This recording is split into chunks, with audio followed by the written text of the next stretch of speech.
para ipakita ang tunay na estado ng ating bansa. Ilahad ang mga pinakabagong balita at pangyayari sa ating bayan.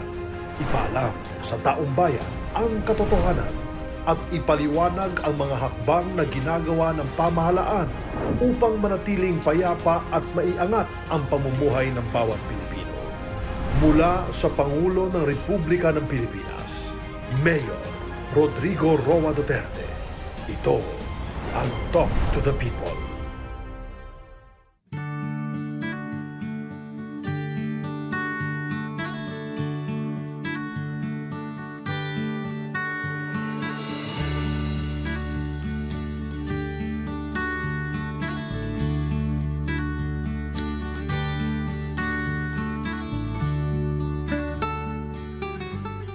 Magandang araw po sa lahat ng ating mga kababayan.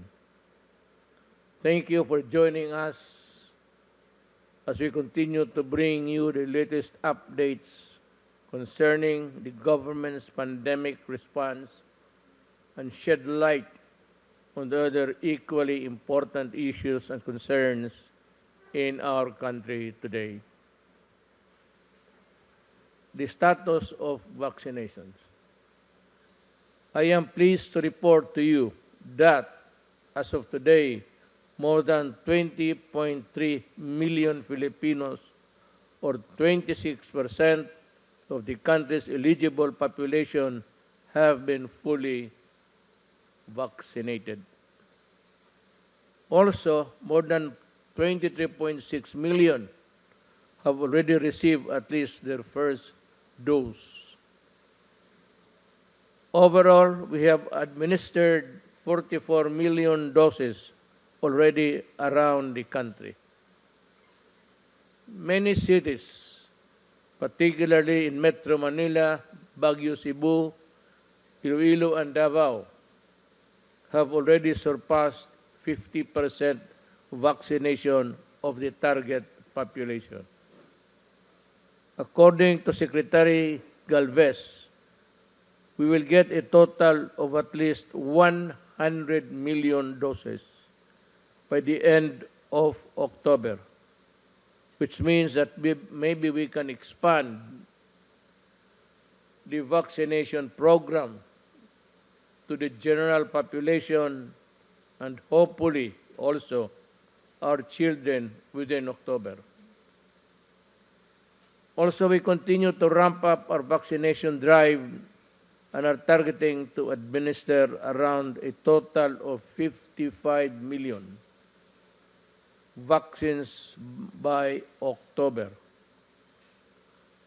I am pleased to report that over the past several days, the number of new COVID-19 cases have been declining, and the reproduction rate has also been decreasing. Well, maybe within the last 2 days, there was a light spike, but overall, about the entire country, it is decreasing. Now, how do I encourage everybody to vaccination? With these welcome developments in our COVID-19 numbers, I now encourage you, those who have yet to receive the vaccines, to get inoculated. Paulit-ulit kasi ito, we are almost pleading down on our knees. Parang nakaluhod na kami, nakikiusap sa taong bayan, yung mga taong ayaw o hindi pa nagpabakuna at nandyan naman ang available. If it is not yet there in your place, hindi pa dumating yung mga supply, well, perfectly understood. Pero yung nandyan na at ayaw ninyo, o talagang may pinag-isipan,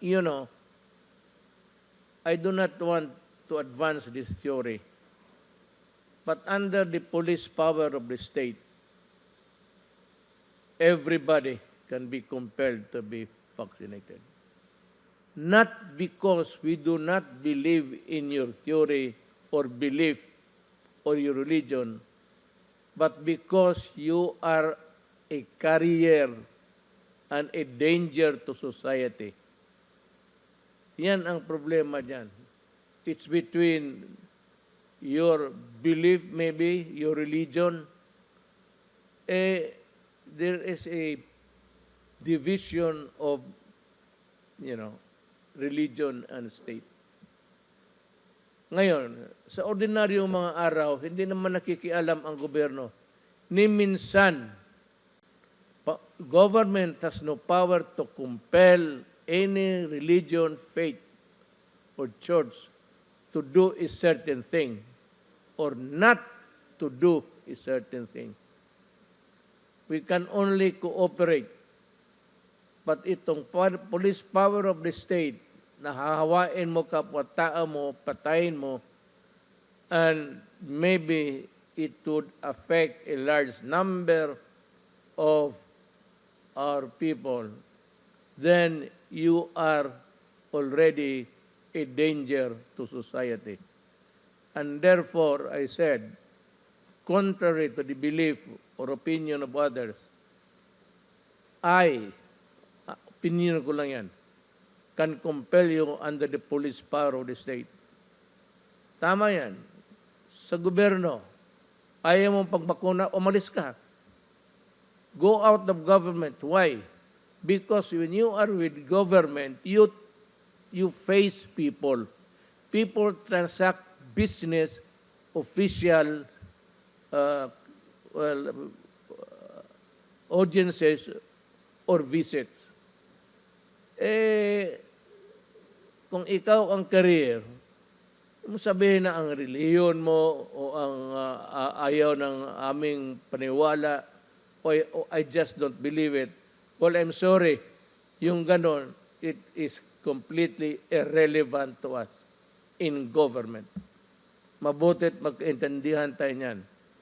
Because if everybody does not comply with the vaccines, and we can have a widespread wildfire spread, then the police must go in and intervene in your private life so that you cannot be a danger to society. The 7-day average of new cases decreased by 13%, and we hope that this trend will continue in the days and weeks ahead. Nagdadasal ako. Sana po, I hope God is listening. But I hope He's not busy enough with other things in the universe to just take a look dito sa kung saan tayo nagkaroon. So, paano ko kayo ma-encourage? Paano ko, hindi naman ito takutan. Government does not instill fear. Government can appeal. Government can talk. And government can pray and hope that you will listen to the well-studied, pinag-aralan, hindi lang na isang tao, buong mundo ang mga scientists. I hope that you can give credence also to the people na kung ikaw lang. May mga tao kasi pilosopo,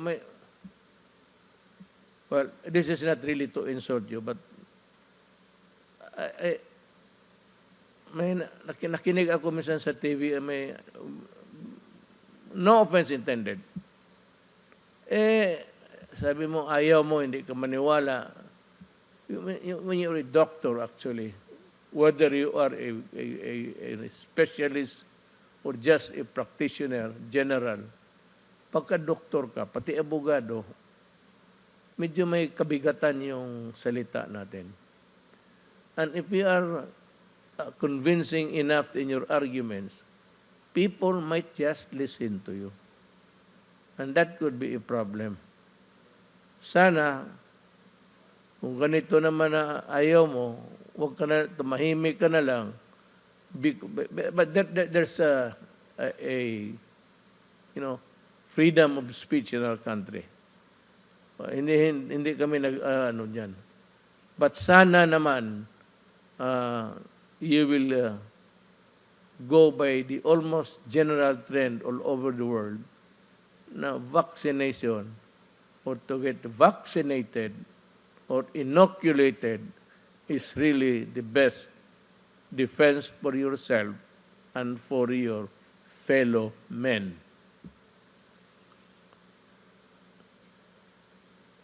With these welcome developments in our COVID-19 numbers, and now encourage those who have yet to get their vaccines to get inoculated. In our best form of defense against the virus, along with the continued observance of health protocols and guidelines. Based on data gathered by the Philippine FDA, individuals who get infected with COVID-19 more than 14 days after the second dose were only 242 out of 13.8 million who have already been fully vaccinated with vaccine, which is 0.0017. Yung karamihan, well, yung karamihan, pag na-hospital hindi walang vaccines, serious ka agad. You get what? You are in the critical list because well, pagka-critical ka, buksan yung bunganga mo, buksan lahat, then i-intubate ka. Yan ang mahirap yan. Intubation is not it's almost something like a last resort. Ganon ang mangyari sa iyo. So I ask our kababayans to please get vaccinated. When your turn comes, so you can protect yourself and your loved ones, paulit-ulit ito reminder lang ito, binigay sa akin. Pero kita mo paulit-ulit, again and again and again and again, para lang pumasok sa isip ninyo. Pag hindi pa pumasok sa isip ninyo,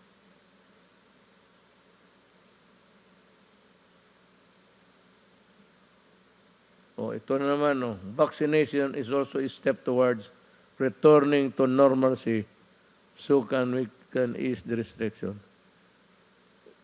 Matagal pa tayo makabalik sa yung nakaraan, just before the pandemic. I think that it would not be, wala man tubig itong pislit ko.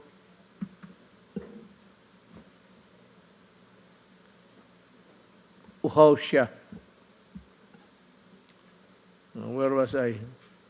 We would not be able to return to the old norm. Mga ano pa siguro, 2 to 3 years. Pero pag ang mga tao, nandyan ang bakuna, magpabakuna na kaagad, at least ma-minimize na. And we can achieve the herd immunity, which is a long shot, but we can attain it with the help of the people. And if God helps us, we can have a steady supply of vaccines. The expiration of the shields. Pahiram nga ng shields na yung sa gobyerno. Ito.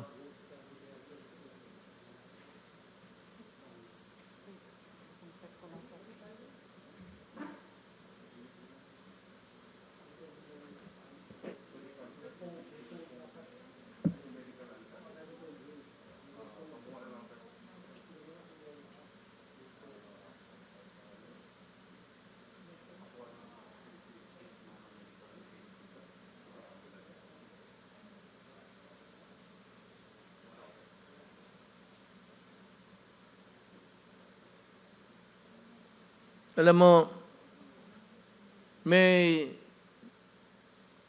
gamit kami ng plastic sa bahay namin. Ah, hindi naman sa bahay mismo, pero sa grahe.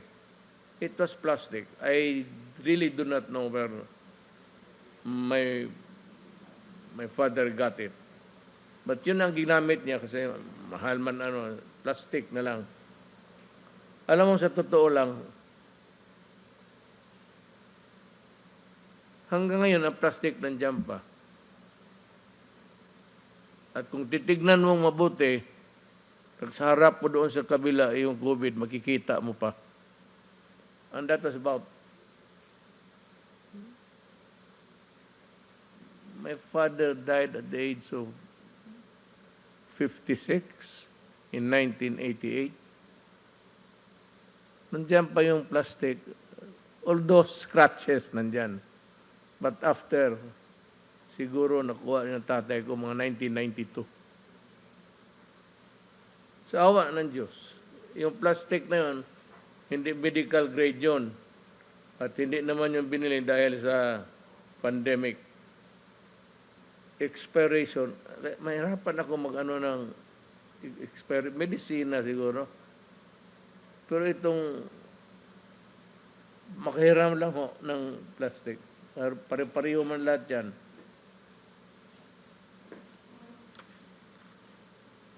Paano ito mag-expire?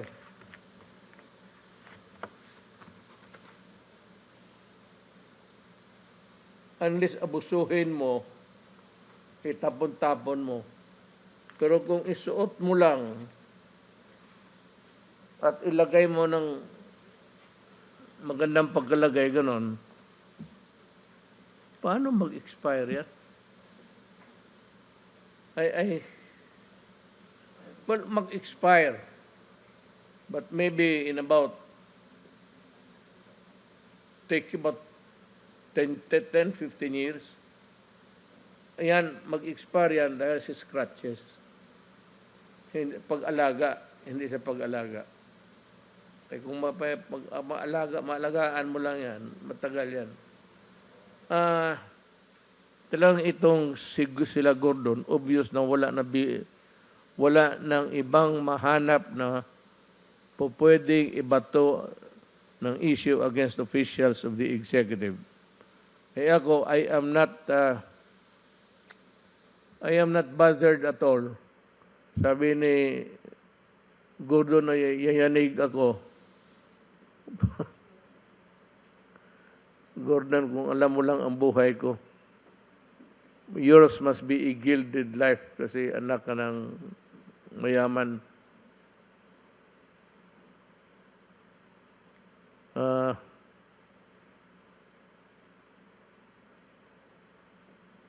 Nalilito na nga ang mga senador natin, and they're trying their best to confuse everyone even with their witnesses. He cannot differentiate the quality if he allegedly tampered with the certificate of production or the certificate of expiration.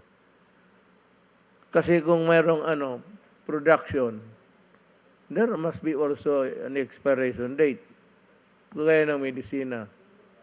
But it ain't that way sa plastic. Natotoo lang. Baka ang ginagamit, nagagamit pa si Gordon ng plastic?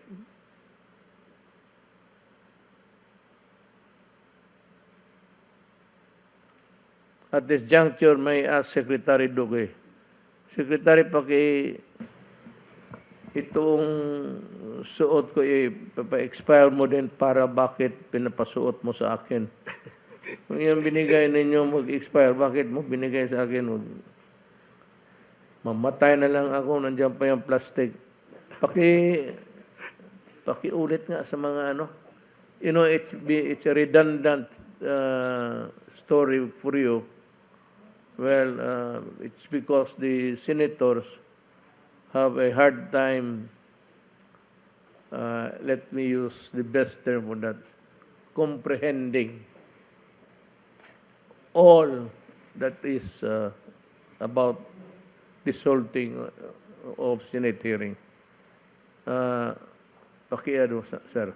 Maraming salamat ho, Mr. President at Senator Bongo, Chair ng Committee on Health at ang ating pong mga kasama, si ES Medialdea at mga kasama ko po sa gabinete at sa ating pong mga kababayan. Magandang gabi po sa inyong lahat. Yung pong face shield na pinag-uusapan po, ito po yung binili ng Department of Health mula po sa PSDBM na sila naman po ang nag-angkat o sila ang bumili mula doon po sa kumpanyang Pharmaly. Yung pong medical grade na face shield, katulad po dito, yung nga lang meron pong foam. May foam dito po sa bandang taas na kapag sinuot po yan, yung foam, andito po yan, ano? Yung foam po, yun ang nagiging nagde-deteriorate sa mahabang panahon. It becomes brittle. Brittle and nagiging powder, sir. At saka yung kanyang garter, nagiging brittle din po. At yun po ang tinatawag natin na may shelf life of about 36 months. So, yan po, hindi po natin tinatanggap ang mga supplies nang hindi po ini-inspect ng ating pong DOH inspection team. Ganun din po ang akin pong nakalap na report, ang PSDBM, meron din po silang inspection team. Hindi po sila basta-basta pwedeng tumanggap ng mga supplies na hindi po ito sinusuri maigi in terms of quality o yung kalidad, yung pong quantity at in accordance with the technical specifications na yan po ang inuutos ng DOH na dapat sundin ng supplier. Otherwise, hindi po ito tatanggapin ng Department of Health. So, yun po, malinaw, meron po siyang shelf life. Ibig sabihin ng shelf life, kung iiwanan mo sa isang lugar, sa estante, naka-plastic po yan, na hindi mo gagalawin, dapat siya po tatagal ng 36 months. At ang in particular, yung pong kanyang foam ay dapat tumagal at ang kanyang garter ay dapat tumagal po ng 36 na buwan. So, ang huli na lang po, Mr. President, yung patungkol po sa aligasyon ng tampering, lumabas po doon sa Senate hearing na talagang may pinakita, may ibinunyag, isiniwalat ang isang empleyado ng Pharmaly na tinamper daw po yung production date. Yung 2020 production date, ginawa pong 2021. So kami naman po sa DOH, inatasan ko na ang Procurement and Supply Chain Office na bantayan po ito at tignan kung meron po itong mga ganitong 2021 na nakalagay po sa mga face shield na production date. At batay po sa isiniwalat ng empleyado ng Pharmaly ay akin pong pinariripaso at pinapa-inspect muli ito pong mga face shields na ito. At kung totoong meron pong pandaraya o ito pong ginawa ng Pharmaly, ay kinakailangan ay bawiin ng gobyerno doon sa kumpanyang iyan yung 1 taon na kanila pong tinamper. Kasi kung halimbawa 36 months, ano po, at tinamper yung production date from 2020 to 2021, so may 1 taon na daya. So kinakailangan yung 1 taon na yon magkaroon ng restitution sa gobyerno, yung halaga ng face shield, Mr. President. So, yan po ang masasabi ko sa ngayon at yan lang po, kung meron pong mga karagdagang katanungan, ay kami po ay sasagot po. Again, I would like to preface my statement with this, that there was, or there is, an existing national emergency. Yan ho ang hindi ninyo kalimutan. And I would like to reiterate that during the congressional hearing this morning, no less than the Government Procurement Policy Board explained that Bayanihan 1 is a categorically exempted from the requirements set by the procurement law. Kayong gumawa ng batas na yan, kindly read Bayanihan 1 again. It was clear all along that the procurement of goods under Bayanihan 1 would not require minimum capitalization, net financial contracting capacity, or a single largest completed contract. These are the things that you have been hammering in the Senate hearing. Alam mo, kung ganun lang pala, bakit hindi ninyo nilagay sa batas? Na despite of a pandemic raging, we have to set these conditions to safeguard whatever you want to happen with the supplies and the medical lahat na binili ng gobyerno. Again, if only the members of Blue Ribbon Committee listen to the resource persons and to what has been said many times during the hearing, but they simply think they are infallible, like God. Merong isang tao lang dito sa universe na infallible, ang Diyos. So now you realize that you are not. The acts of desperation and poetic justice. I think it is high time to expose these people in the Senate who try so very hard to personify themselves as incorruptible and clean. Magandang abangan natin lahat ang baka maimbestiga para siya pa ang dapat maimbestigahan. Baka imbestigahan ngayon para siya pa ang makasuhan ng plunder. And I am referring to the so many cases that Gordon has to face. Maybe, I'm sure by this time, marami na nagsulat sa either ombudsman or, alam mo, ganito yan. Itong mga kaso mo, patay na ito. These cases were moribund. Alam mo, wala na, natutulog na ito yung ano mo dito sa yung Subic Bay na 146 million. Ang iyo doon is about 80 something, 83. Attributed to you. So, ikaw, na-disallow yan. A new appeal, I think it has reached the Supreme Court and the COA was vindicated there. Ngayon, yung bayaran mo dapat, disallowance ang tawag niyan, kami sa mga gobyerno. Yan ang pagkaalam namin, pagkaalam ko, sa gobyerno man ako nagtatrabaho, ang disallowance is, ibalik mo yung pera na hindi sa iyo. Natutulog ito, but sometime in 2016, the demand letter was sent to you to return the money. It has been, ilan? How many years have passed? Ngayon, hindi mo pa nabayaran. Ang dapat niyan, the case is actually disallowance, ang tawag niyan sa COA.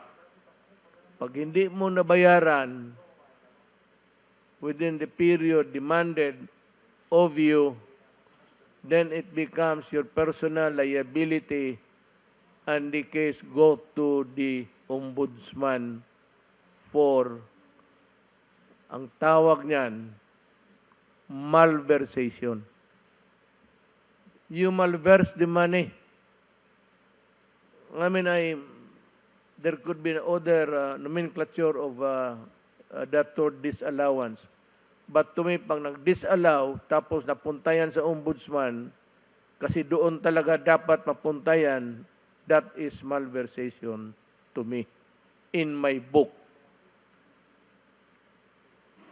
Sila pala ang perfect example if we discuss the difference between a red flag and observation and what has been fully audited and disallowed. Yung fully audited, yung sa na flag ka, pero itong sa pagka may mali, disallowance. Ulitin ko, it has been years since yung notice of disallowance issued by the COA over misuse of funds by the Subic Bay Metropolitan Authority during Gordon's time as chairman, which amounts to 140 pala. Sabi ko, correct me if I'm wrong, it's not 146. It's 140 million pesos, and up to now, hindi mo pa rin ibinalik yung 86 million pesos of which is attributable to Gordon. So sana yung pera. Mr. Gordon, you are appearing all white because you have painted everybody black there. So, ikaw na yung lumabas na puti. What now? Please answer me. Anong nangyari dito sa kaso mo? Hindi mo binayaran. It's a malverse money. It's the people's money that you have used. So where is the money, or what happened to the money? Binigay mo ba sa ano, o nirigalo mo sa ano, o ginamit mo sa kampanya?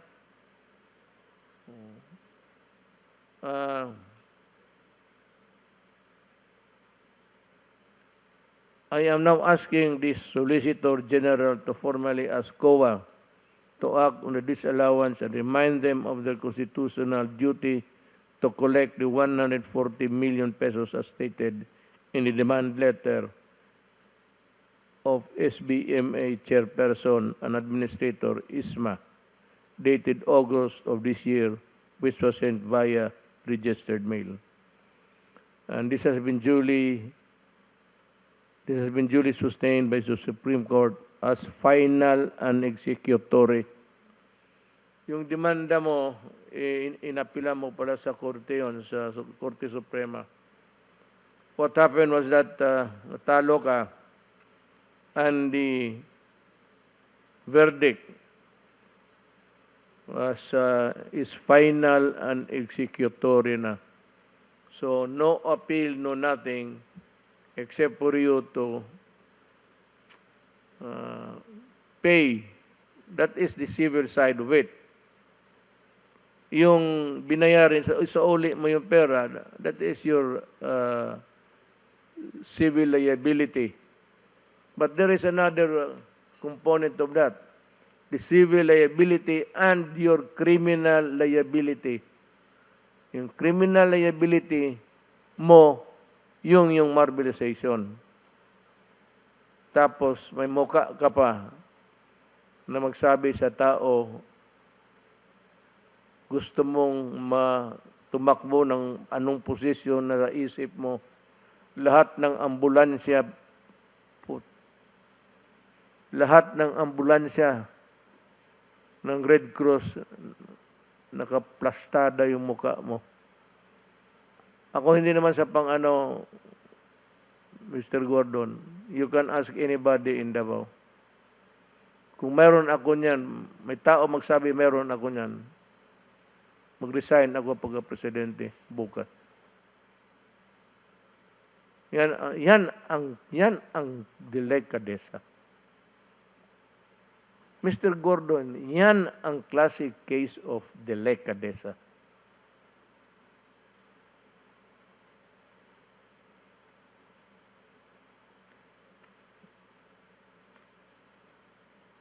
On the matter of the testing kits, pinalabas na naman nila overpriced na naman.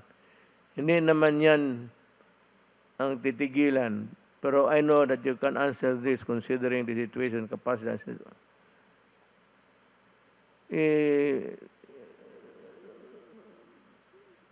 Testing kits. Well, I think the Director General sa FDA can help us solve the problem. Kindly explain sa yung itong testing kits para maintindihan ni Gordon, pati ang taong bayan.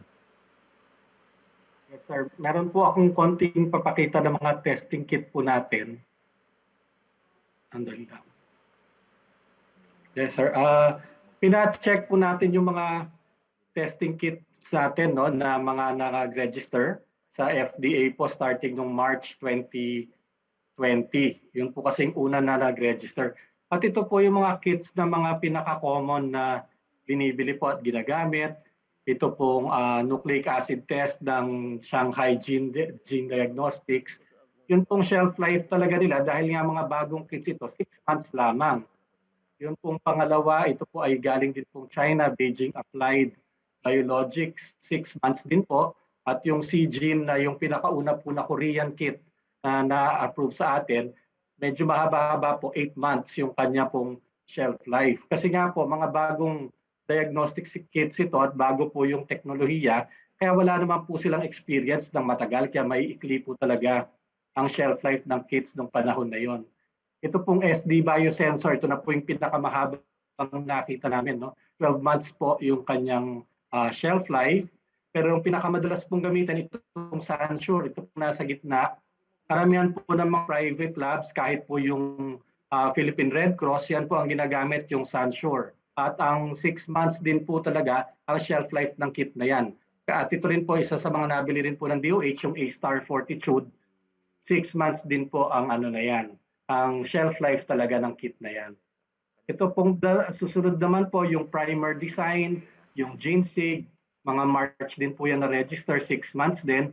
Ang medyo matagal po yung Gene Expert, pero yung Gene Expert, hindi po yan nagagamit sa iba't ibang mga machine, no? Very particular machine, at saka medyo mas ano po ito, mas lumang technology na ito na inadapt lamang to COVID. Pero kahit na ganun na medyo lumang technology na siya, 12 months din po yung kanyang shelf life. Ang pinakamahaba po dito na nakita rin natin, yung BGI po na madalas din pong gamitin, nabili rin po ng gobyerno yan. Talaga pong 6 months lang din po ang shelf life ng kit na yan. At yung Mirces po na Fortitude, ito October na po, ng bandang end of the year na po ito na-register with a shelf life of 12 months. So nung tinignan po namin talaga, mahigit halos 200 po yung in the end na-register ng mga test kits sa atin sa FDA from March to November ng 2020. Pero talaga pong lahat sila ang shelf life 6 to 12 months lamang. So wala po talagang mabibili na kit na 4 months ang mga shelf life, lalo na po nung start of the year. All testing kits were really made very quickly at developed very quickly, and ang shelf life po talaga ay 6 months lang. Kaya wala naman pong mabibili talaga ang DOH na bado ng shelf life. Yan lang po, Mr. President. Thank you.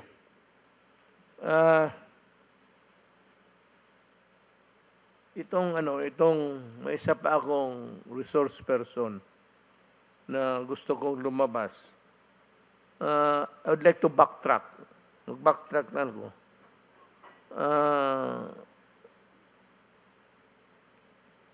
Yung sabi ng financial contracting capacity or the single largest completed contract. Hindi nasabi sa bayanihan yan. Again, the members of the Ribbon Committee,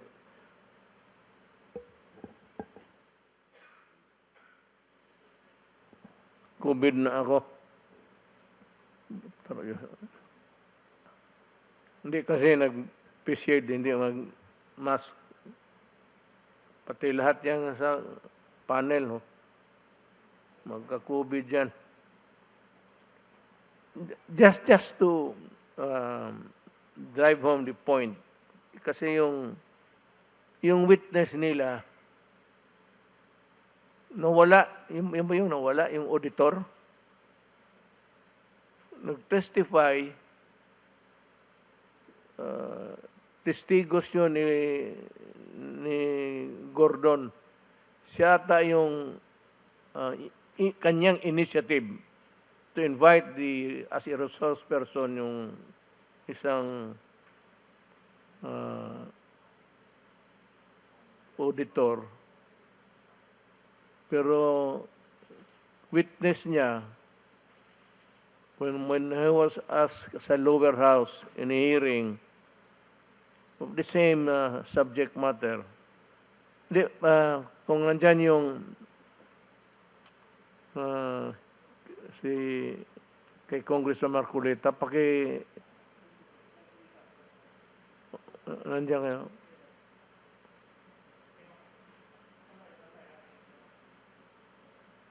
Yung hearing doon, oo. Alam mo ba yung Bayanihan 1, Mr. Abrea? Yes, Mr. Chair.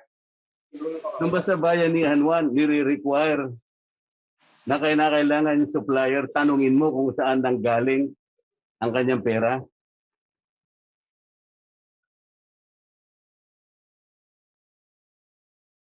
Naintindihan mo yung tanong? Uulitin ko pa ba?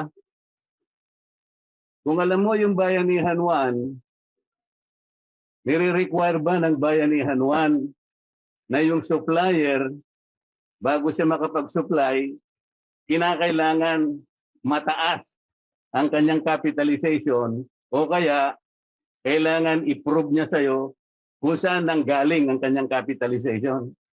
Nire-require ba yun ng Bayanihan 1?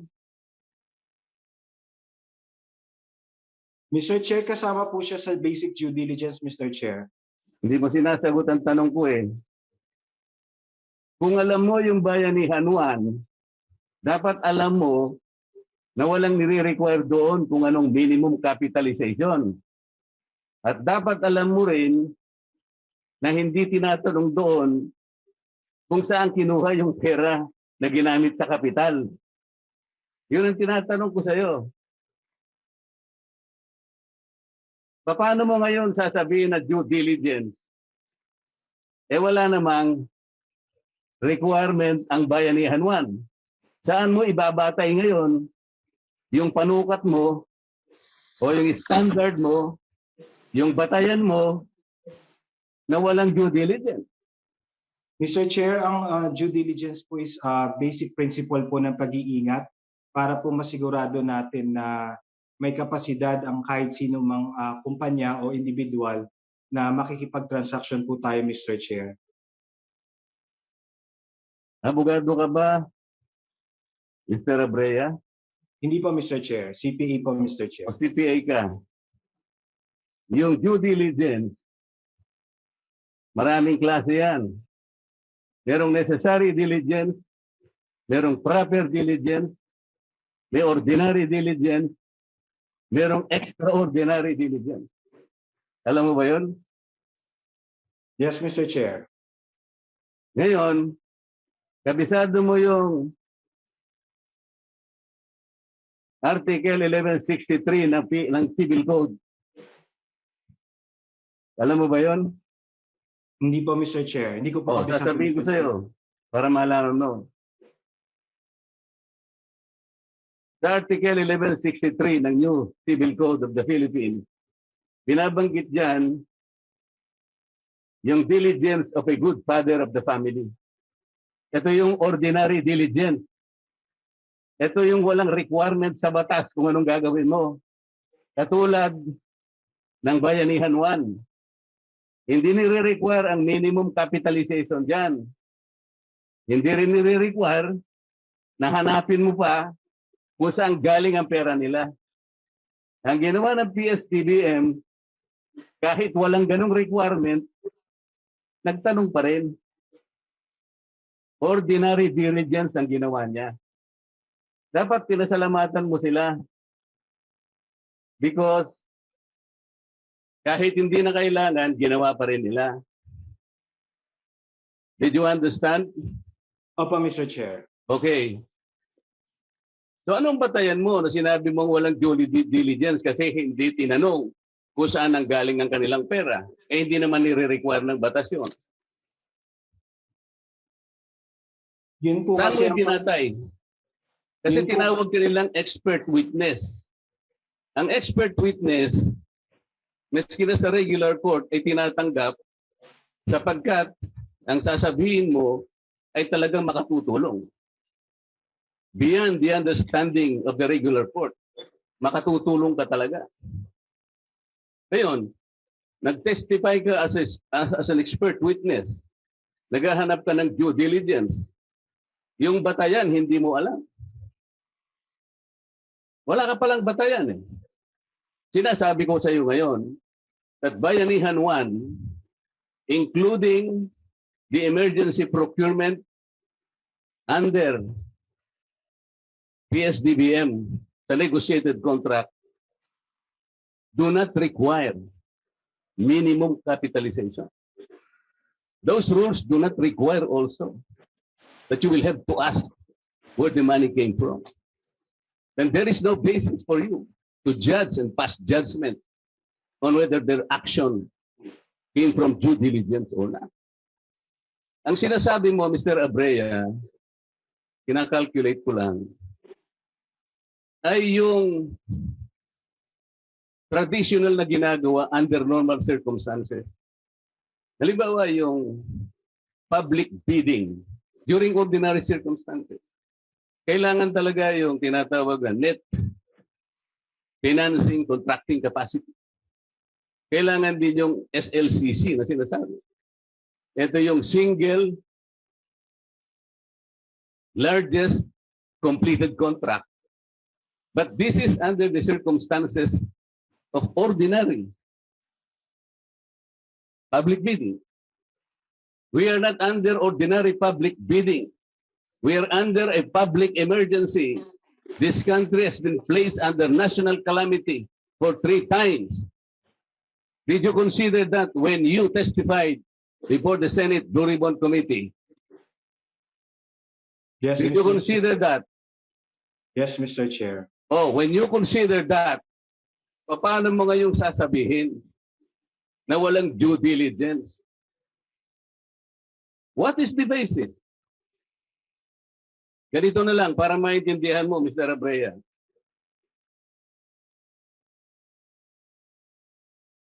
May kaanak ka na may sakit.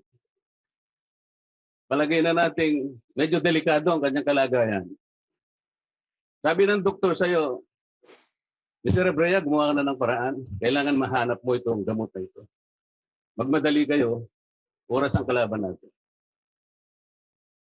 Inaasahan ko, Mr. Abrea, pupunta ka sa mga pharmaceuticals, sa butika, kung ano man, para mahanap mo yung gamot na sinasabi ng doktor. Tama ba ako? Yes, Mr. Chair. Okay. Meron ngayong 3 butika ang nagsabi sa'yo. Yung isa, 10 piso lang yung gamot. Yung isa naman, 50 pesos. Pero wala silang supply. Yung isa, 1,000 pesos, siya lang ang merong supply.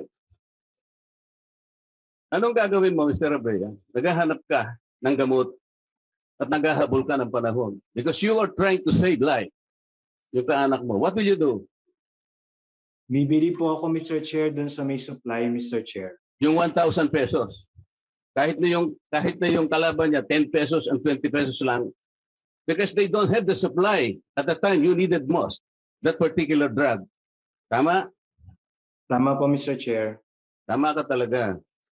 Ngayon, ibig mo ba sabihin, doon sa nagbigay sa iyo ng gamot na yun, 1,000, tatanungin mo ba siya? Teka muna, tingnan ko nga yung capitalization mo kung tunay ka talaga. Tatanong mo ba sa kanya yon? Hindi po, Mr. Chair. Okay. Tatanungin mo ba kung saan nanggaling yung kanyang capitalization? Because if you do not do that, sasabihin mo wala kang due diligence. Sasabihin ba ng kamag-anak mo, yung kapamilya mo, what is your name, sir? Mr. Mon Abrea. Mon, sabi niya, Mon, wala ka naman due diligence eh. Binili mo kagad eh. Padaskul-daskul ka naman. Bakit hindi mo muna tinanong kung yan ay may capitalization? Bakit yan hindi mo muna tinanong kung saan niya kinuha yung kanyang capitalization? Baka naman kinakailangan i-report mo yan sa AMLA. Baka hindi nagbabayad ng BIR niya. Gagawin mo ba yan, Mr. Abrea? Doon po sa gamot, Mr. Chair, hindi po, Mr. Chair. O tama. Hindi mo naman talaga gagawin. Dahil naghahabol ka ng panahon. Because you need to save life. Halimbawa, Mr. Abrea, yung binilhan mo ng gamot na yon, ay kinuha niya lang doon sa kaibigan niya. Kasalanan ba yun kung halimbawa kumontak siya ng kaibigan niya sapagkat gusto rin niya magbenta? Hindi naman siya yung nag-manufacture nun. Pero kinuha niya sa ibang supplier. Pero yung supply, tama.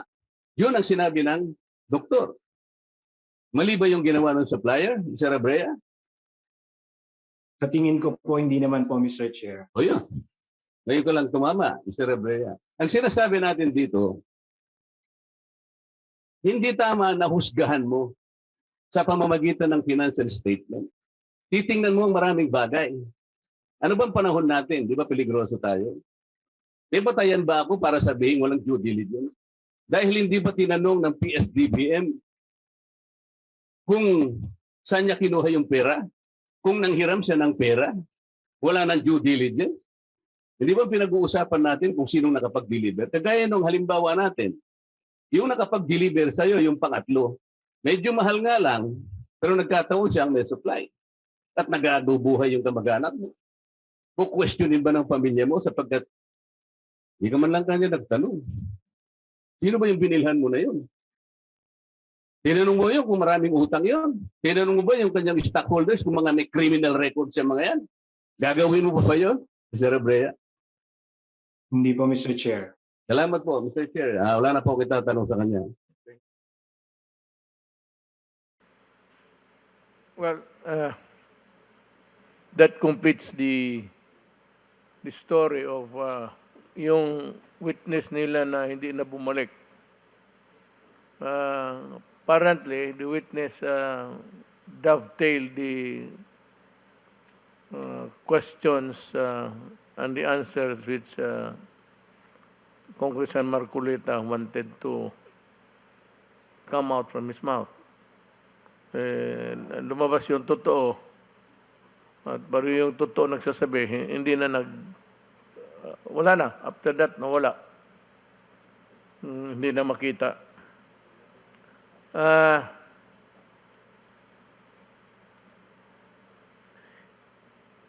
Sir, tanongin na si Secretary Duque.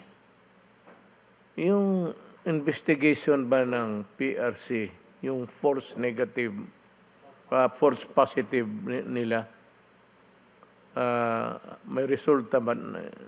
Kasi hindi natin malaman ilan sa nagpa-swab test sa Red Cross na naging false positive, so that we can approximate how many eventually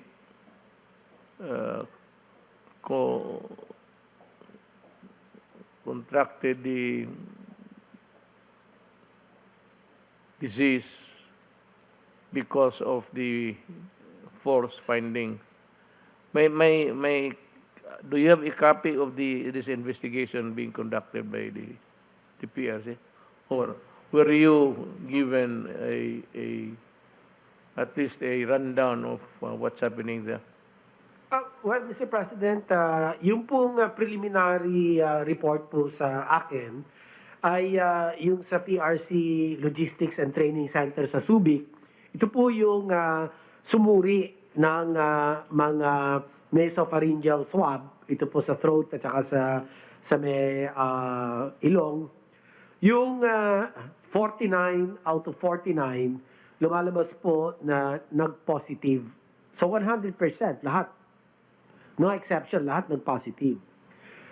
That was a result that was released on September 3, 2020. So ang ginawa po nung mga nagkaroon ng positive test results sa PRC, sa Logistic and Training Center sa Subic, nagduda po sila. So pumunta ngayon sila sa Medical City Clark Laboratory.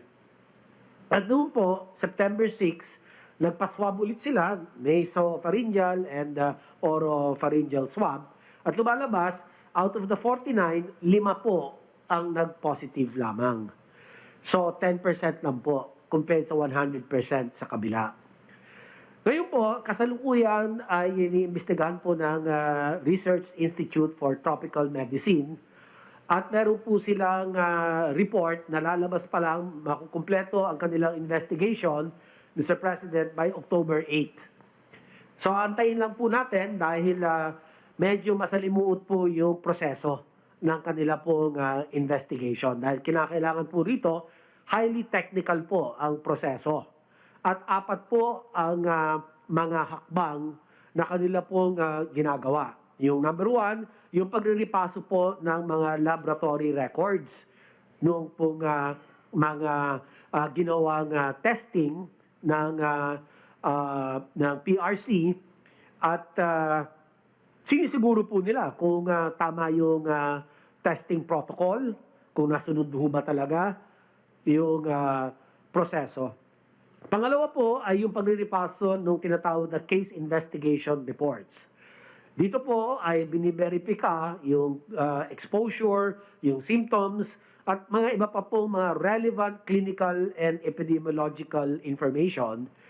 At pangatlo po, meron tinatawag na remote verification. Dito nililipaso naman po yung mga prosesong isinasagawa ng mga laboratorio at yung pong mga measures or procedures, no?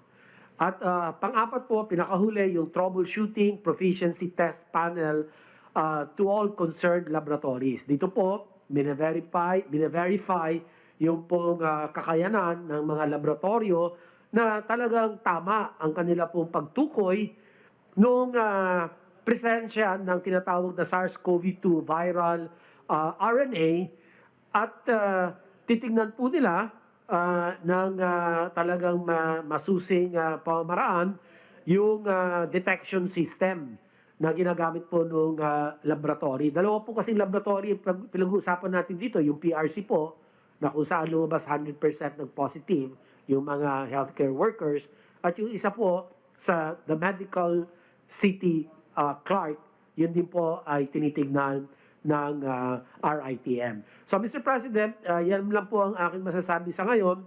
Kinakailangan po by October 8, lalabas po ang resulta ng investigation at akin pong ibabahagi sa inyo. Salamat po. Salamat, Secretary Duque. It is good that there is an independent investigating agency para well, if there's nothing wrong, we can accept that. If there is something wrong, then the chairman of the Red Cross has to answer for it. It's yung supervision mo was not done properly in the absence of a supervised examinations in your agency that hindi ninyo nagawa yan. I think that Gordon has to answer for that also.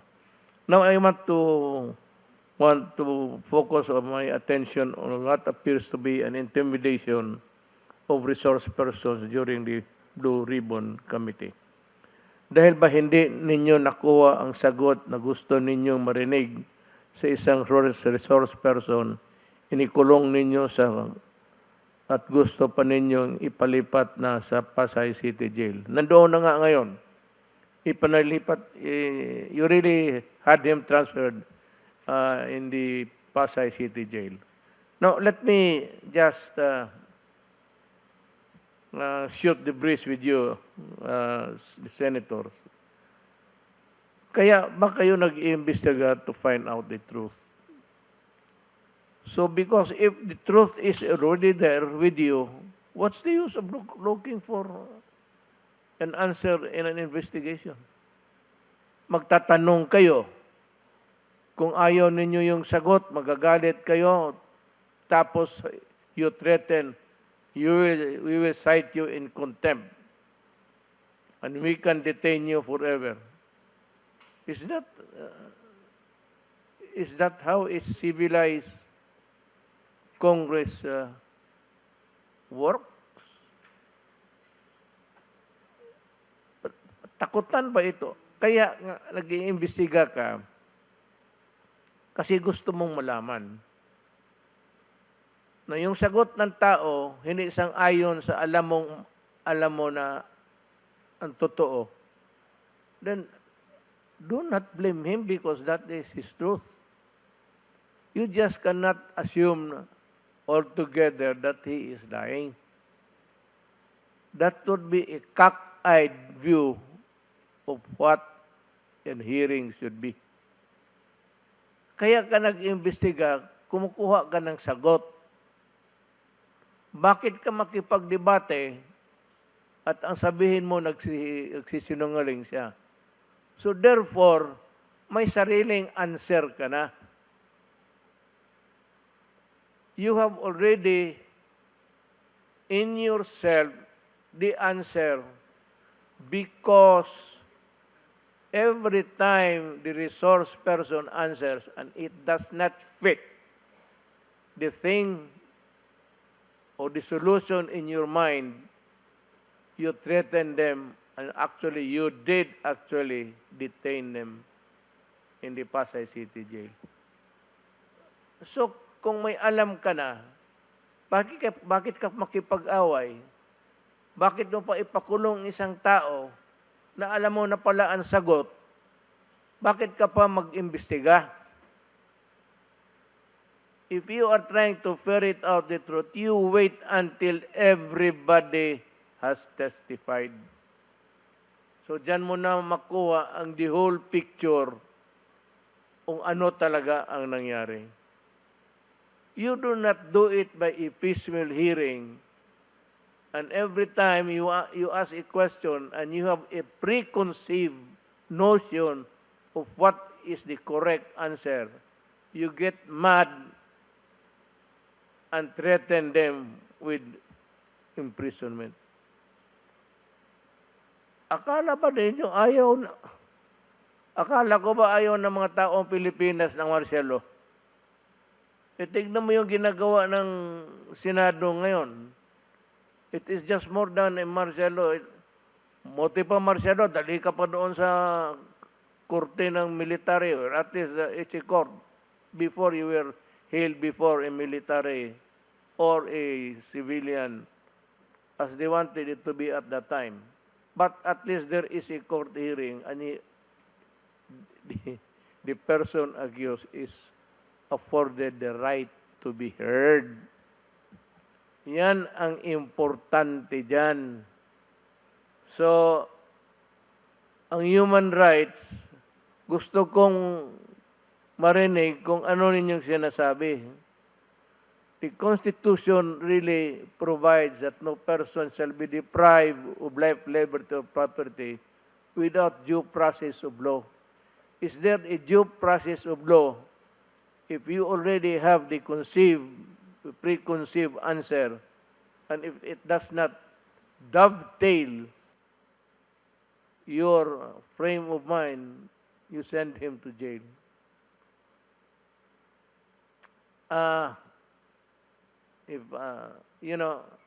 Just piece of my advice.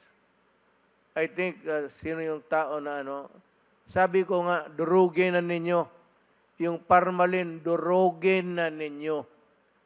Pero not at the expense of the constitutional rights of whoever is testifying there. Hindi ko nididepensa, nagsasalita na ako bilang abogado kasi nakikita ko dito sa briefer ko, kinulong na ninyo. So what's the use of hearing kung may alam ka na pala na Mr. Gordon, you're a lawyer,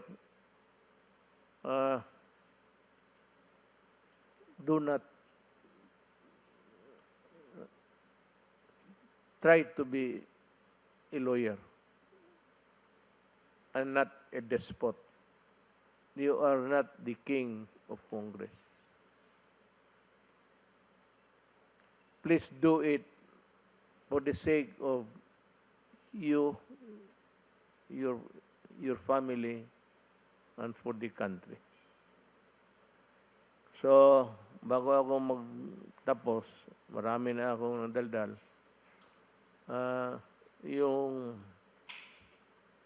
Wala na yung face shield. Ito yun. Ito yung face shield ng gobyerno. Ito yung nag-deteriorate. Foam lang to eh. And of course, yung garter. Pero the garter has many, over time, maging maluwang yan. So you transfer there's a button there. Ilipat mo naman dito para higpit uli. Over time, pag maubos itong butas, isang butas na lang naiwan, bumili ka na lang ng garter, talian mo lang, at iganon mo sa likod mo, tapos, ito lang ang deteriorate. Because, as I said, this is brittle. Yan ang misteryo ng kung iganon mo yan, yun na yun. Yan ang face mask. Pero nandito yung para sa pawis. Kung wala ka namang foam, pwede ka naman mag-trapo ng panyo mo.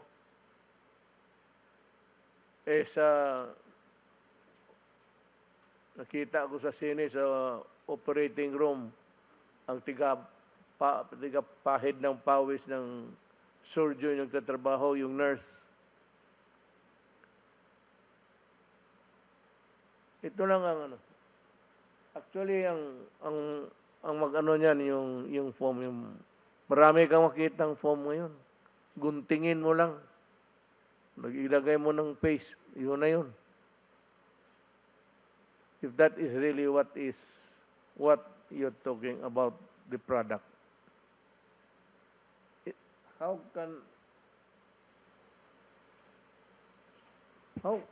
can this thing deteriorate?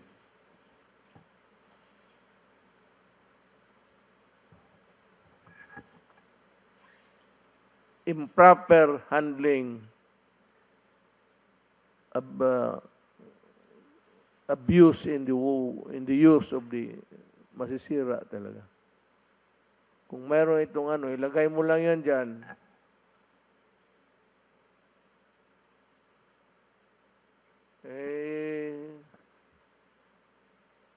Mask, hugas at iwas.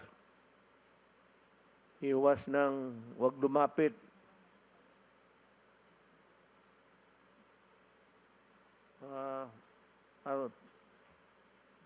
Ito pa.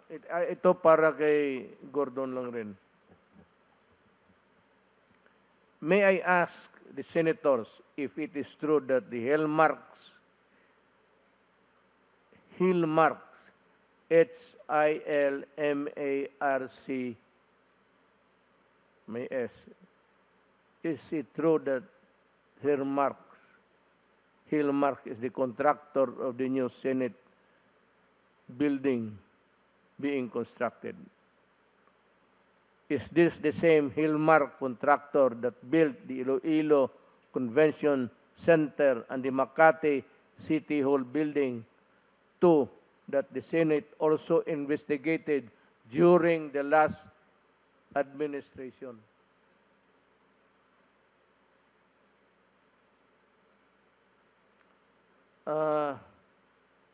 gusto ko rin malaman na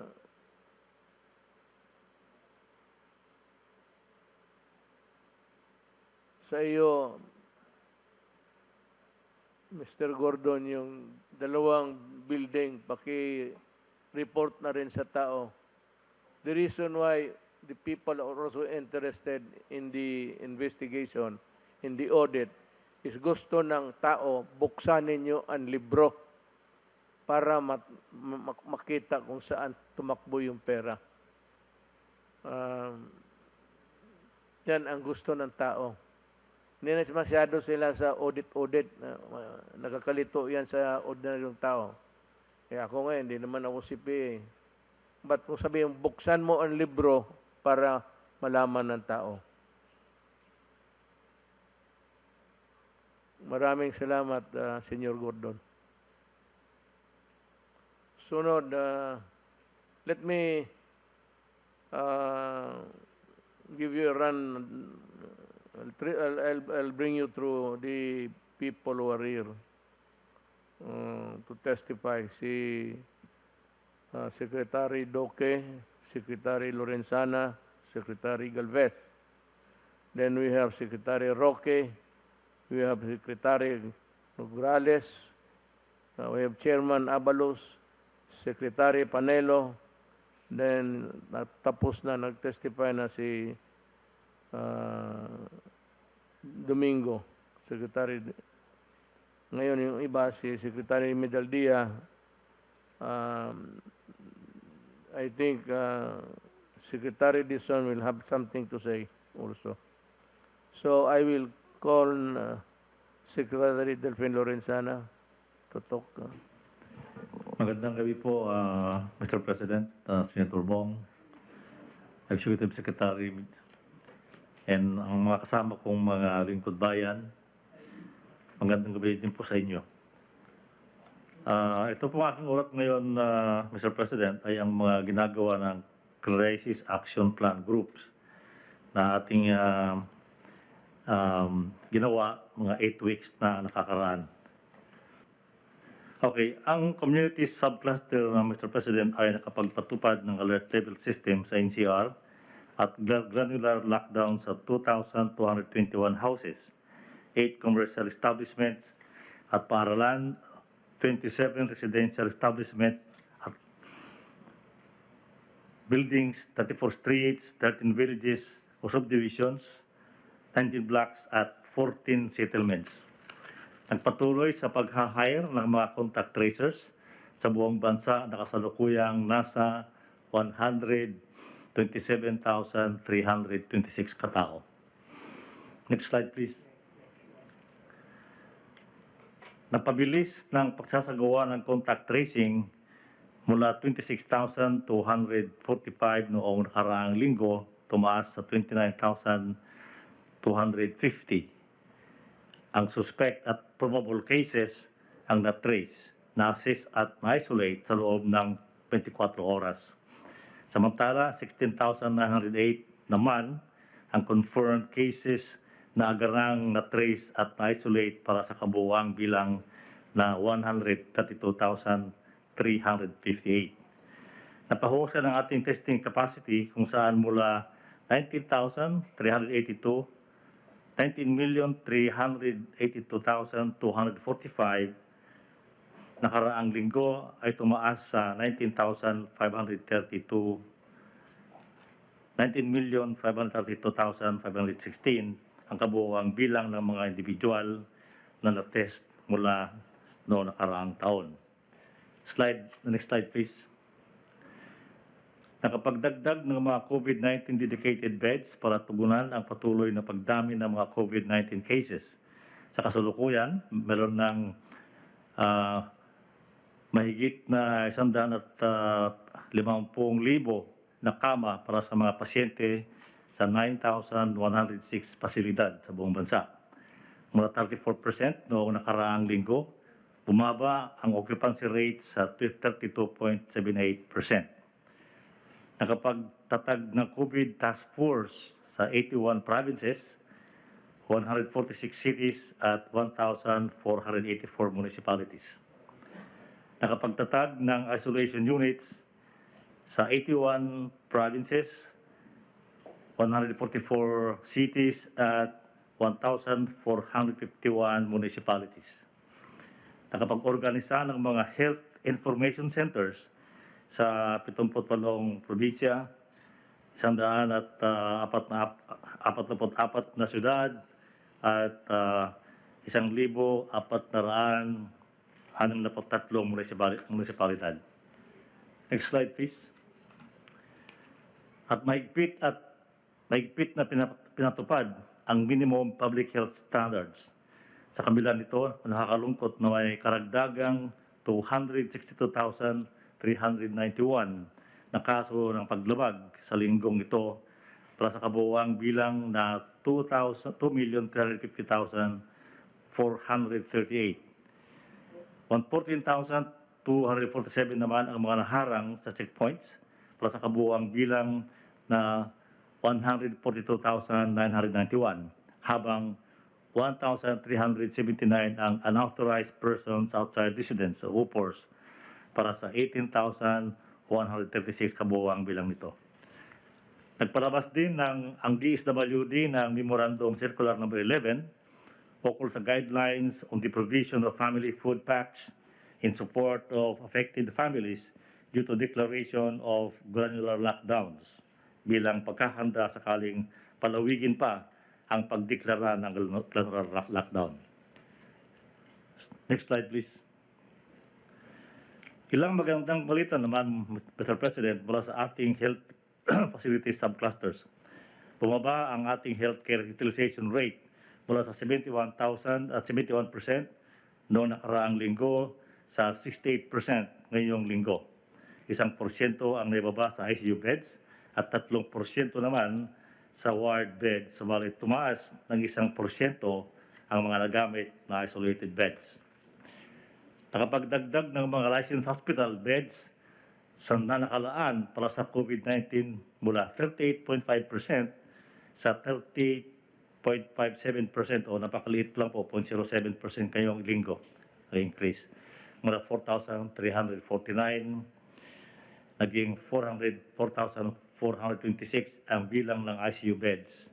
Samantalang mula 21,000 tumaas sa 21,208 ang bilang ng isolation beds at mula naman sa 15,814 ay 16,000 na ngayon ang ward beds. Next slide, please. Napag-alamang 67% o 67% sa ICU at 84% sa mga intubated patient ang hindi pa nabakunahan. Kaya naman patuloy tayong nananawagan sa ating mga kababayan na magpabakuna laban sa COVID-19 upang maiwasan ang pagkakahawa o pagdanas ng malalang sintomas nito sa maaaring humantong sa pagkamatay.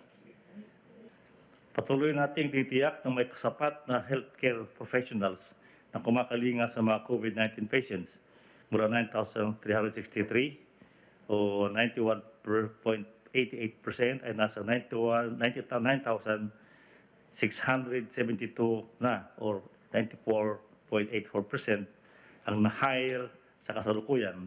Patuloy din nating sinisiguro ang karampatang allowances at incentives nila. Pagtitiyak ng karagdagang 325 million na pondo para sa mga DOH hospitals sa buong bansa para sa gamot, PPEs, medical supplies, pasweldo at benepisyo sa mga health workers at iba pang kailangan. Pagpapalabas ng mga sumusunod na patakaran ukol sa paggamit ng medical oxygen DOH Memorandum Number 2021-0357 on the revised contingency plan to secure enough oxygen supplies in hospitals during a COVID-19 surge. DOH Administrative Order Number 2021-0042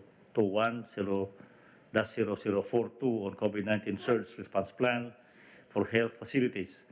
DOH Circular Number 2021-0291 on suggested retail price of medical oxygen products at DTI Memorandum Number 2021-0395 regarding the issuance of a regional IETF resolution on the prioritization of production and distribution of medical-grade oxygen. Nagsagawa rin ng planning workshop noong September 17 ang DTI para maibsan ang kakulangan sa supply ng medical oxygen. Next slide, please. Mula naman sa ating borders subcluster, tumaas ang bilang ng mga na-quarantine ng mga returning overseas Filipinos mula 157,293 noong nakaraan sa 169,434 ngayong linggo o 68,814 nito ang land-based OFWs, 51,720 ang sea-based OFWs at 44,723 ay mga non-OFWs. Pinalawig ang implementasyon ng One Health Pass sa mga pasahirong bumabalik sa Pilipinas. Pinaiting ang pagbabakuna sa mga dumarating sa bansa kung saan mula sa 22,723 ay 61,197 na ang kabuuang bilang na nabakunahan na. Nakapag-assist sa 6,82 nating kababayang nakabalik sa bansa, nalulan ng 26 bayanihan flights. Nakapagdagdag ng quarantine rooms para sa mga balikbayan. Nasa 11,710 na ang kabuuang bilang ng mga ito sa NCR, Clark, Cebu, Davao at Subic Bay na may occupancy rate na 45.58%. Mayroon ding mga 912 isolated rooms para sa mga balikbayan na may occupancy rate ngayong 70.5%. Tayo ay nakatulong sa mga 12,458 seafarers. Nagpalawig sa balik probinsya at uwian na program kung saan 377,696 ang natulungang makauwi sa kanilang probinsya sa pamamagitan ng mga flights sa NAIA. Samantala mula 301,664 ay tumaas naman sa 303,883 ang naisakay ng libre sa bus sa PITX. Nagtalaga ng mga pulis, OWA house parents at PCG marshals para bantayan ang mga quarantine facilities sa mga NCR para sa returning overseas Filipinos at nagpaigting ng pagbabantay sa ating mga international borders kasama ang katimugang bahagi ng bansa o yung mga lugar diyan sa may pagitan ng Sabah at Pilipinas. Last slide, please. Ang pagbabakuna naman po ng AFP ay meron na tayong nabakunahan na 97,411 o 68% ng kabuuang bilang ng mga sundalong fully vaccinated laban sa COVID-19. Ang huli ko pong ulat, Mr. President, ay yung utos na mag-deploy tayo ng mga medical doctors at nurses sa mga hospital dito sa Manila. Meron na po tayong naipadalang dalawa noong nakaraang linggo, pero ngayon po ay nakapag-ipon na naman yung Surgeon General ng 5 doctors at saka 20 nurses na pwedeng i-deploy sa mga hospital sa Manila.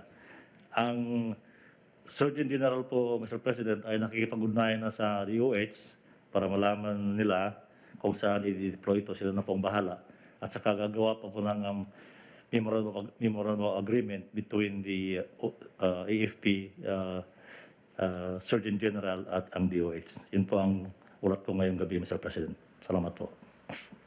Thank you, Secretary Lorenzana. This time I'd like to call Secretary Galvez, Galvez to give his talk. Mr. President, Senator Bongo, Executive Secretary Duterte, and fellow cabinet members, mga kababayan, magandang gabi po at we will give you a significant updates on the national vaccination program. Next slide, please. The Philippines is nearing to breach 70 million doses and is expected to receive 5 to 7 million doses this week. Another good news is we already breached 20 million fully vaccinated Filipinos with 20 122 Filipinos are now fully vaccinated. 23.6 million or almost 44 million doses, and we are hoping that we can reach 45 million before the end of the month. For the month of September, our throughput was reduced to 10 million due to vaccine challenges. Delivery started during the middle of the month, and the surge of cases diverted the attention of the LGUs. Next slide, please. Shown is the summary of our vaccine delivery and administration. We have an outstanding inventory of 25,765,454. Ito po, Mr. President, we have a total of inventory of 25,775,454. And to date, we are now 26%. We have already inoculated 23.33% of the total adult population and 18.43% for the total population. Next slide, please. Shown are the statistics data of the monthly vaccine administration and vaccine delivery, which we can say that the vaccination increases once we increase the delivery. So kung makikita po natin na mababa po yung ating deliveries ng March at saka po ng February, ito po, mababa rin po yung ano po natin. And then nakita natin po na tumaas na po tayo ng more or less 16 million, tumaas na rin po ang ating administration. In here, baka po ito tataas po itong ating administration this coming October, considering that we'll still have more or less 7 million to be added to the month of September and first week of October. At ano po namin is darating po yung ating mga vaccine sa ating national government procurement, and also we are expecting a huge volume from the COVAX. Next slide, please. So ito naman po yung ating update sa administration by regions as of 26 September 2021. Wherein in NCR, we achieved yung almost 86%.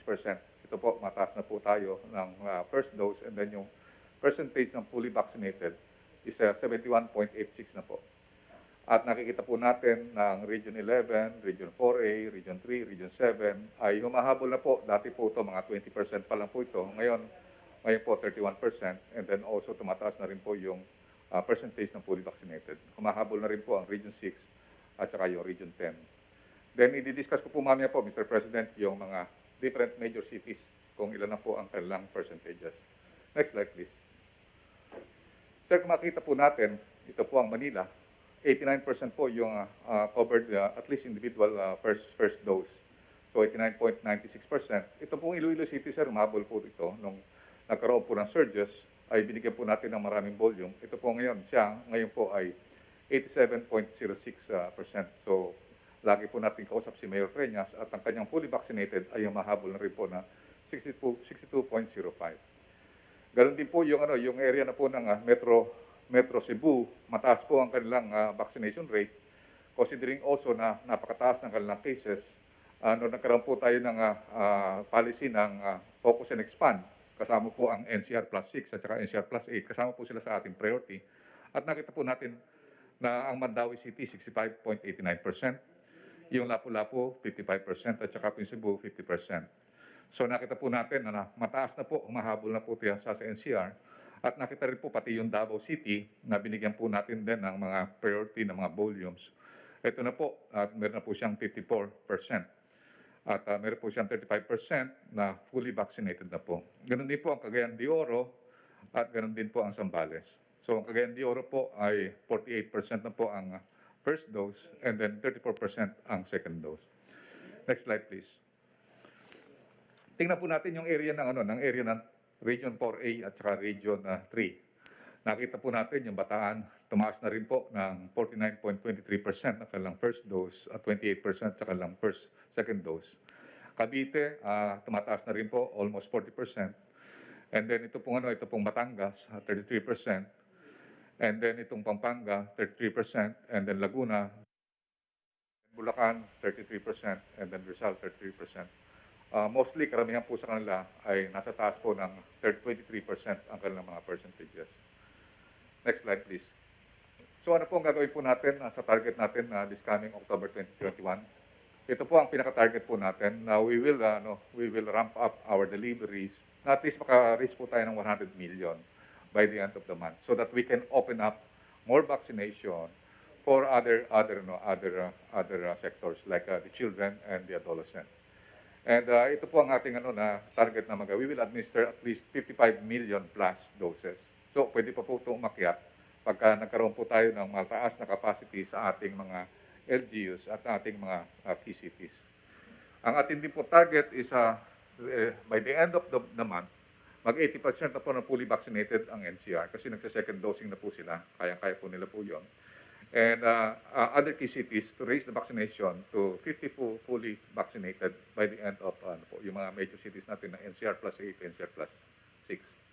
And then we would like to increase our daily jobs to 500,000 to 800,000 doses. And we would like to thank Sec Vince kasi po siya po ang talagang nagkakaroon ng siya po ang bastonero natin saka si Yosik Mirna in order to increase this 500 to 800 doses. Kasi araw-araw po tuwing 9 o'clock ay si Sec Vince po ang nagbabastonero po sa ating mga different regions. Yun lang po, Mr. President, ang aking ulat po ngayong gabi sa inyo, mahal na Presidente. Thank you, Secretary Galvez. Secretary Dizon, you have something to say? Thank you very much, Mr. President. Thank you very much, Secretary Galvez. I would just quickly want to add to Secretary Galvez's report. Mr. President, I think ang critical po sa atin ngayon for the month of October and moving into the last 3 months of the fourth quarter of 2021 is yung pag-open up po natin, kagaya ng sinabi nyo nung nakaraang linggo, na we will already seriously look at opening up to the general population, especially in the major areas all over the country. And also, equally important, is the opening up to the vaccination of our children. I think that is very critical, Mr. President, and with the report of Secretary Galvez tonight, that we will be hitting 100 million doses by the end of November. I think your wishes, Mr. President, to open up to the general population and also to open up to our children, the vaccination program will be becoming a reality in the month of October. Thank you very much, Mr. President. Thank you, Vince. Now we will begin with Secretary Roque.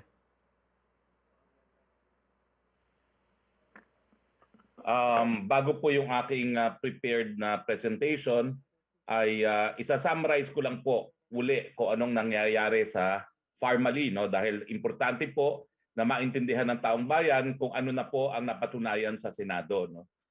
Now, unang-una po, meron ba hong overprice? Ang lumabas na ebidensya po galing sa bibig mismo ng chairman ng COA, walang overprice. Dahil malinaw na malinaw po ang bilhin natin sa PPE na consisting of a 9-piece set at isa lang po doon yung tinatawag na face shield ay 1,716 kung tatanggalin po ang taxes. At ang dating administrasyon ay bumili ng hanggang 3,800 at 6-piece lang po yun. Mas maraming binili natin sa mas mababang presyo. Doon naman po sa face mask, bagamat nag-aagawan po ng mga panahon na yon, napakita po natin na yung halaga na binili ng face mask ay pasok pa rin po doon sa suggested retail price na umiiral yung mga panahon na yon ng Abril, kung saan simula pa lang po ang pandemya at nag-uunahan ang lahat ng bansa ng daigdig para makakuha ng face mask. Nang wala po silang napruebahan na overprice, pumunta naman sila sa proseso. Ang sabi nila, labag daw sa Government Procurement Act or RA 9184 yung proseso na ginawa ng PSDBM. Tama po yun. Pero hindi po yun illegal kasi Kongreso po mismo kasama ang Senado na gumawa ng batas, Bayanihan 1, na nagbigay po sa inyo bilang presidente ng kapangyarihan na bumili ng mga kinakailangan sa pandemya sa lalong mabilis na panahon in the most expeditious way. Tapos po, sinabi nila, napakaliit ng capitalization. Bakit binigay ito? Well, ang sagot po dyan, under Bayanihan 1, hindi nga po applicable yung 9184 kasi emergency powers po ang binigay nila sa inyo dahil emergency ang sitwasyon, kinakailangan natin yung mga face shield, face mask at PPE. Ngayon naman po, Mr. President, pinupulaan nila at sinasabi na yung face shield, at uulitin ko po isa lang po ito doon sa set na binili natin na 9 na pirasong set. Kasama na yung PPE, yung apron, yung face mask, yung eye shield, yung mga ganyan po, no? Yung foot cover, isa lang po yan. Sinasabi nila, pineki daw yung date of manufacture. Kung totoo po yun, talagang dapat panagutin. Pero hindi po ibig sabihin na yung buong PPE na 9-piece ay naapektuhan ng face shield na yon. Panagutin. At maliit lang naman ang halaga ng face shield. At ang pinakamaliit po sigurong halaga dyan ay yung face mask tapos yung face shield, no? Dahil 9-piece set nga po yan. Pero kung ang tanong, nagkaroon ba ang danyos ang Pilipino dahil di umano ay pinalabas na 1 year later na na-produce ang face shield? Ang sagot, wala po. Bakit? Kasi bago po tinanggap ng Department of Health itong mga face shield nito, tinignan po nila, ininspekta at nakita nila na pursuant sa WHO standard dito dahil yan naman po ang sinusunod ng ating DOH. Pero ang pinaka-importante, Mayor at sambayan ng Pilipino, kahit kailan pa na manufacture itong mga face shield nito, lahat po yan nagamit ng ating mga healthcare workers. Lahat po ng binili natin doon sa 9-piece set na yan, naging dahilan para masalba ang buhay ng mga medical frontliners. Dahil kung hindi po natin yan binili, mas marami sanang mga health workers na nasawi dahil sa COVID. I dare say, Mayor, even one life saved by the billions of pesos that we spent was well worth it because the Filipino is worth spending for. So malinaw po sa taong bayan, wala pong napatunayan sa Senado. Pero siyempre po, tuloy ang investigasyon dahil nagnanais manalo sa susunod na eleksyon yung kakaunting mga senador ngayon na sumasapi pa sa hearing. Uulitin ko po, in aid of re-election, hindi na po in aid of legislation. Dahil ngayon po, malinaw na. Ano pa ba hong legislation ang nais nilang buuin matapos ang 8 hearing sa Senado? Kung hindi pa po nila nalalaman kung anong dapat na batas na isabatas dahil sa hearing nila, baka naman po may kakulangan na sa pagkakaintindi o malinaw talaga po. Politika lang po ito. Pupunta na po ako ngayon dito sa natanong sa akin kaninang umaga sa press briefing at sa totoo lang po, nahirapan akong sagutin. Ang tanong po ng media, ano po ang posisyon natin dito sa AUKUS Security Pact? Australia, United Kingdom, and United States Security Pact. Kung maalala nyo po, habang ako'y nasa Amerika, naging controversial po ito dahil ang France, rinicall ang kanyang ambassador sa Amerika. Dahil imbis na bumili sa France ng mga submarine, bumili sila sa Estados Unidos at sa United Kingdom. Pero ano ba ho itong AUKUS na tinatawag? At ang tanong nga po is, ano daw po ang posisyon ninyo? At ako naman po ay nagsabi, tatanungin ko po sa inyo. Yung Australia po ay bumibili ngayon ng nuclear-powered submarines para sa Australian Navy. At itong mga submarines po ay gagamitin ng mga bansang Amerika, United Kingdom at Australia para magpatrol po dyan sa South China Sea. Bagamat ang sabi po ng Australia, committed daw po sila sa kanilang obligasyon doon po sa tinatawag na Non-Nuclear Proliferation Treaty. Hindi sila magnanais na magkaroon ng kapasidad para mag-develop ng nuclear weapons. Next slide please. Now, ang sinagot ko po kanina, dahil hindi pa tayo nakakapag-usap, hindi ko pa po alam kung anong posisyon ng presidente natin, pero ang importante po as chief implementer of our laws, including the Constitution, nakasaad po sa ating saligang batas, Article 2, Section 8, the Philippines, consistent with the national interest, adopts and pursues a policy of freedom from nuclear weapons in its territory. Bukod pa po dyan, kasapi po tayo sa isang tratado sa ASEAN. Next slide please. Ito po yung Bangkok Treaty na nagsasabi na lahat tayong mga 10 miyembro ng ASEAN ay naninindigan na dapat yung buong teritoryo natin bilang ASEAN ay manatiling nuclear weapon-free zone. Next slide po. So ang unang-una ko lang pong sinabi, dahil hindi pa tayo nagkakausap, kinakailangan matupad at magalang yung probisyon ng ating saligang batas na nuclear-free ang ating teritoryo, hindi lang sa Pilipinas, kung hindi sa buong Southeast Asia. Next slide please. Ito po ang mga sinabi ito po yung paglalayagan, no, ng mga submarines na bibili na yan. Next slide please. Ito po ang mga sinabi ng iba't ibang bansa ng ASEAN. At kaya nga po nag-aantay ang media kung anong paninindigan nyo. Ang Indonesia po is deeply concerned over the sandali lang po sasarado ko to, over the continuing arms race and power projection in the region. Ang Malaysia po, ang sabi nila, AUKUS could potentially provoke other powers to act more aggressively, especially within the South China Sea region. Next slide please. Ang Vietnam, ito po ang pinakamatinding kalaban ng China, ay ang sabi niya, mas cautious po siya at sinabi niya na it would keep track of the situation while urging all countries to ensure peace, stability, cooperation, and development in the region.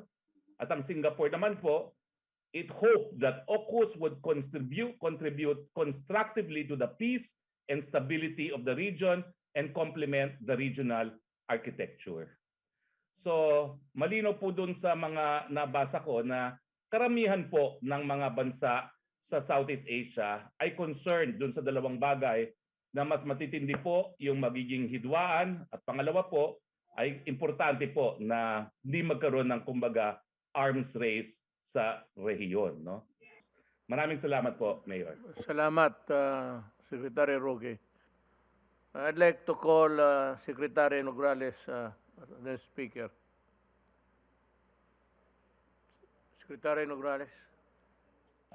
Maayong gabi, maayong adlaw, Mr. President, Senator Bongo, ES Mejaldea at mga kasama natin sa gabinete. Yung ire-report ko po muli are basically yung accomplishments ng mga opisina under your office, no? So for this purpose, yung Cooperative Development Authority. Kung nandyan po yung slides, if I may request it to be flashed. So yung sa Cooperative Development Authority is one of the offices under the Office of the President. At syempre sa panahon ng pandemya, importante na matulungan ang mga kooperatiba, lalo na yung mga kooperatiba na lubos na naapektuhan dahil sa pandemya. Based on the Constitution, we are also mandated to promote the viability and growth of cooperatives for equity, social justice, sustainable economic development, and to support cooperative development. Tuloy-tuloy po ang trabaho na ginagawa ng inyong Cooperative Development Authority or CDA kahit ongoing po ang pandemic at nagagawa nila ito sa pamamagitan ng mga online platforms. Isa sa ginagawa ng CDA, lalong-lalo na sa panahon ngayon, ay yung Electronic Cooperative Registration Information System or eCoop RIS. Sa pamamagitan ng online platform na ito, ay nakakapag-reserve po ng cooperative name ang mga bagong kooperatiba, na evaluate at na-approve din po yung application nila for new registration at sa pag-amend ng kanilang papeles and the recognition of their branch or satellite or laboratory. Ito'y alinsunod na rin po sa ease of doing business law at dahil dito, na-reduce po yung processing time ng lahat ng applications at yung human intervention lalo na. at nakakapag-rehistro po tayo ng mga bagong kooperatiba kahit na nasa kaligtaan tayo ng pandemic. Yun lang po. Maraming salamat, Mr. President. Thank you, Congressman Nograles. May call on Chairman Abalos. Maraming salamat po, mahal na Pangulo. Magandang gabi po, Senator Bongo, ES Medialdia, sa lahat po ng mga cabinet members, sa ating mga kababayan, magandang gabi po. I-report ko lang po, Mr. President, na halos 3 araw na lang po ang naiiwan bago matapos na po ang pilot, itong alert level at general lockdown sa Kalakang, Maynila. So far, tama po kayo kanina at sama po si Secretary Duque, ang numbers ay napakaganda po in the sense na talagang pababa po. No? Titignan po natin, bago po tayo mag-start ng pilot, ang active cases po noong September 15 sa Kalakang, Maynila. Ito po'y data sa mga mayors na binibigay sa MMDA ay 40,000, Mr. President. Pero noong 26, from 40,000 noong September 26, ito'y bumaba ng 29,405. No? At ito'y din sinusuportahan ng dalawang datos. No? Number one, noong pong September 20 or 1 week ago, yung pong reproduction rate ayon sa Okta mismo ay 1.13. And this is very, very conservative, Mr. President. Ibig sabihin, nanganganak ng 13. Pero noong September 26, naging 0.98. Ibig sabihin, talagang nagpatuna, bumaba na po. No? At yung pong growth rate noong pong September or bago mag-start ang pilot test, ito po ay 24.33%, sabi ng DOH. No? At nung 1 week ago, ito ay naging 12%. At nung 25, ito ay naging negative 20%. Negative 20 po. No? So kung titignan po natin itong datos, tapos yung pa mga negosyo na nabuksan, yung 4, napakaganda po, napakasigla. Ang ganda na experimentation sa mga restaurant, yung mga vaccinated na pinapapasok. No? Maganda po implementasyon sa mga LGUs, maganda sa mga barberia, sa lahat po. Napakasigla po nitong 4 na binuksan natin. So far, so good po, Mr. President. Although, nagsabi ang Department of Health that for the last several days lang, medyo konti raw ang nagre-report sa bakuna, sa mga testing, no? Sa mga testing daw. So we will just have to fix that, sir. No? At hopefully, we're just praying na sana gumanda para makagraduate naman ng Metro Manila. Doon naman po sa report ni Secretary Galvez, talaga pong good news po yun na ang daming bakunang babaksak, tsaka kay Sec. Vince, naghahanda na po ang mga mayors sa pre-registration ng mga bata from 12 to 17. Nakaumang na po para in the event po itong October, kapag sinabi niyo po kanina, ay nakahanda na po kami ng listahan po namin para sa mga estudyante po namin. At bilang panghuli po, Mr. President, bilang chairperson ng Metro Manila Disaster Risk Reduction and Management Council, kagabi po ng 1:12 ng umaga, actually nanonood po ako ng TV, gumalaw yung kama ko eh. Alam ko kung ano nangyari, yung pala may dindol po. No? Wala naman pong damage at walang casualty sa Kalakang, Maynila at intensity 4 po ang naranasan po ng Metro Manila. Yun lang po, Mr. President. Salamat po. Nakakakaligaya yung report mo, Chairman. We go now to Secretary Panelo. Sal. Magandang gabi po, Ginoong Pangulo, Senador Christopher Bongo, Executive Secretary Salvador Medellea, ang mga kasama sa kabinete at mga kababayan. Ginoong Pangulo, nandito po ako ngayon sa Agusan del Sur sa paanyaya ng Department of Health, Drug Abuse Treatment and Rehabilitation Center. Ito po ay pangalawang taon ng kanilang anibersaryo. And I remember, ako po ang nag-inaugurate ng Rehabilitation Center. Sabi nga nila, 5 years ago, the same date, September 27, naririto ako. Ibig sabihin, nagsisimula pa lang po ang inyong panguluhan nung nagtayo sila ng Rehabilitation Center. At marami na po ang mga naging biktima at mga naging addict ng illegal na droga ang nagamot at na-rehabilitate. At bukas po ang inauguration. And since dumating po kaninang hapon, sa paanyaya naman po ni Congressman Eddie Bong Plaza at ni Governor Santi Plaza, nagpulong po ang 14 na alkalde ng Agusan del Sur kanina. Pagkasama na po yung mayor, vice mayor, at mga sangguniang bayan, pati na mga barangay kapitan kanina with social distancing of course. Napakal na laki po ng auditorium nila rito. At yung po kanilang mga madaliang mga concerns o pangangailangan ay inilahad po nila. Of course, ang number one po nila ay yung bakuna sapagkat sangayon sa kanila, yung mga ibang munisipyo nakakatanggap lamang ng 300 na bakuna. Tumataas ang bilang ng kanilang mga may sakit. At karaka-karaka po ay tinawagan natin si Secretary Charlie Calves at na-speaker po natin. At siya naman ay siniguro niya na dahil nga marami ng bakunang dumarating at naka-ready na rin, meron daw 400,000 na ipadadala dito sa Agusan del Sur. Kaya tuwan-tuwa po yung mga gobernador, congressman at mga alkalde rito dun sa sinabi ni Secretary Charlie. Yan naman po isang mayor at ilang pang mayor, meron daw po silang granular lockdown. And because of that, kailangan po nila ng ayuda. Ang huli daw nilang ayuda ay under Bailion 1 and 2 pa. At matagal na raw yun. Kaya tinawagan naman po natin karaka-raka din si Secretary Rolly Bautista at agad naman na sumagot at nagsabi na sulatan lang siya o kahit na text galing kung sinong nangangailangan at padadala niya po kagad.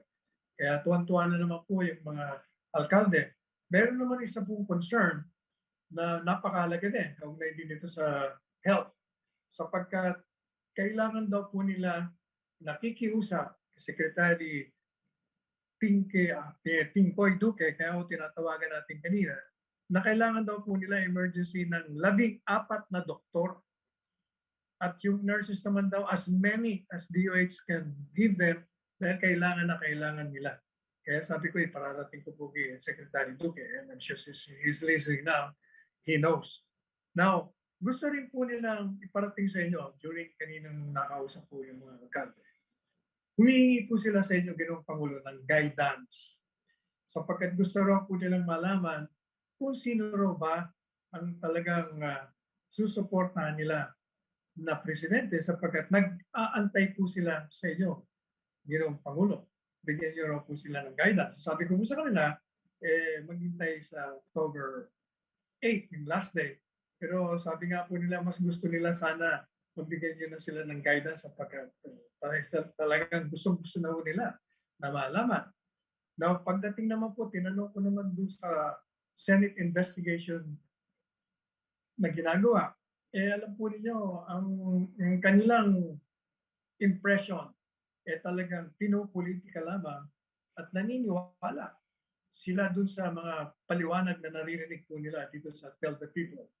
At sila rin nga daw nanonood at then they're so disappointed dun sa mga dati niyong kaalyado na pinupuri kayo nun, sinusuportahan kayo nun, at dahil lamang ngayon ay malapit na ang halalan, pinupolitika na kayo.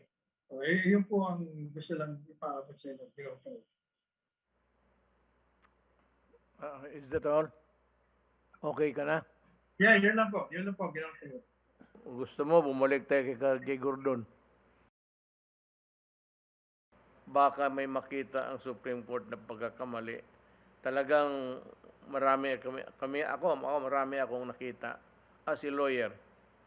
I said I'd like to discuss again the right of a person to incriminate himself. Yung pagsabi hindi naman sa if it is not you're calling him not as a resource person, but already the inquest is focusing on their something like liability, you miss one entirely point of law, and that is a person being advised that any testimony from here on that you would give may be used against you in a criminal or civil suit. Yan ang hindi nila malaking bayo. Tayong mga abogado, halos dito kaharap ko, you cannot do that kung yung ang questioning mo is already focusing on the guilt of accused of a wrongdoing, tapos gusto mong extract further from his mouth, then he cannot go to prison by using his mouth. You have to advise him of his constitutional right. Dapat ganun lang. That is in keeping with due process. The right to be heard and the right to be forewarned that there is a